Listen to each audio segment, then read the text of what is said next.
Sabe, quando a gente pensa em tempestades realmente destruidoras, o que vem à cabeça? Furacões, tornados, certo?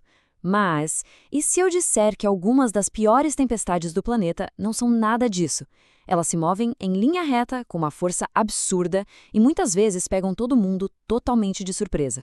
Pois é, que fenômeno é esse? A resposta está num processo meteorológico que é ao mesmo tempo fascinante e muito, muito perigoso. E o mais curioso é que tudo começa de um jeito bem simples, com a união de tempestades comuns.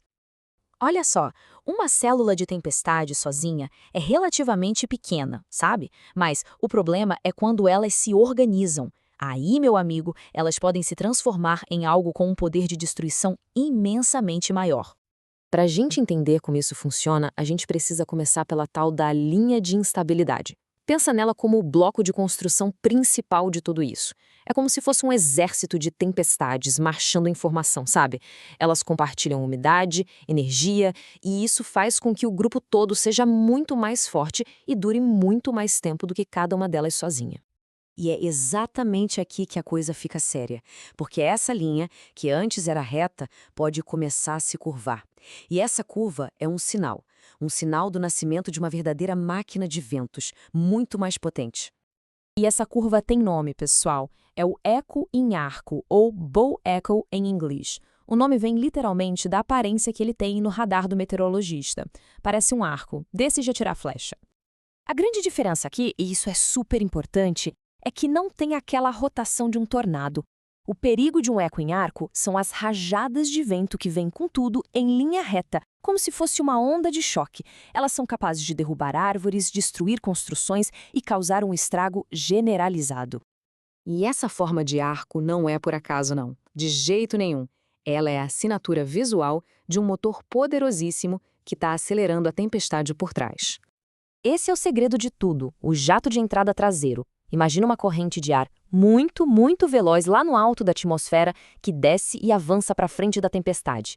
Ele funciona como um motor a jato mesmo, sabe? Injetando energia e empurrando toda a linha de tempestades com uma força tremenda. A analogia é perfeita. Esse empurrão do jato de ar faz com que o meio da linha de tempestades ande mais rápido que as pontas. E aí, voilá, a gente tem a forma de arco. E o ponto mais avançado desse arco, que a gente chama de ápice, é exatamente onde os ventos mais fortes e destrutivos chegam no chão. E claro, um eco em arco não aparece assim do nada. Ele tem um ciclo de vida bem definido que os meteorologistas ficam de olho o tempo todo para poder emitir os alertas a tempo.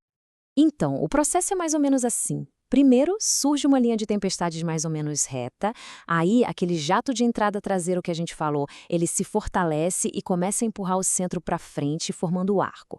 Quando ele chega no estágio maduro, o ápice desse arco vira uma zona extremamente perigosa, com ventos que passam fácil dos 100 km por hora. Só que às vezes, as condições na atmosfera estão, digamos, perfeitas. E aí, o eco em arco não só sobrevive, ele prospera, ele cresce em tamanho e viaja por distâncias enormes. É aí que ele evolui para sua forma mais extrema e destrutiva.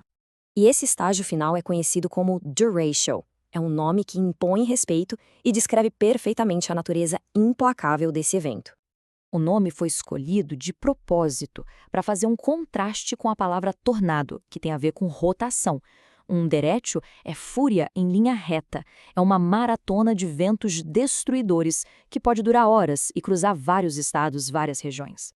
E para se ter uma noção do tamanho da coisa, um dos critérios para um evento ser classificado como derecho é que a faixa de danos tenha mais de 400 quilômetros. Pessoal, isso é mais ou menos a distância entre São Paulo e o Rio de Janeiro. Imagina só. E olha só como o critério é rigoroso. Não é qualquer ventania que vira um derecho, não. A coisa é séria. Precisa ter essa faixa de danos enorme que a gente falou, ventos muito fortes de forma constante, alguns picos de intensidade que se comparam a um tornado fraco e uma progressão contínua no tempo. É uma lista bem exigente. Basicamente, existem dois tipos principais. O progressivo, que é como se fosse um único eco em arco gigante e solitário que mantém a sua força por uma distância enorme. E tem também o em série, que é mais como uma sequência de vários ecos em arco menores, um atrás do outro, dentro de uma linha de instabilidade bem grande. Bom, e entender tudo isso não é só por curiosidade científica, né? É algo fundamental para a previsão do tempo e, claro, para a segurança de todo mundo. Então, a mensagem principal é a seguinte: quando um eco em arco se forma no radar, o alerta para ventos destrutivos em linha reta tem que ser máximo. E se esse sistema evolui para um derecho, o impacto pode ser parecido com o de um furacão, mas atingindo áreas que muitas vezes não estão nem um pouco preparadas para esse tipo de evento. Essa citação científica resume a história toda perfeitamente. A forma de arco no radar não é só um desenho bonito. Ela é um indicador direto da mecânica da tempestade e do seu potencial de destruição aqui no chão. E tudo isso nos leva a uma questão bem importante, né? A física por trás desses sistemas é muito complexa. E prever exatamente quando e onde uma simples linha de tempestades vai se transformar num derecho, bom, esse ainda é um dos maiores desafios da meteorologia moderna.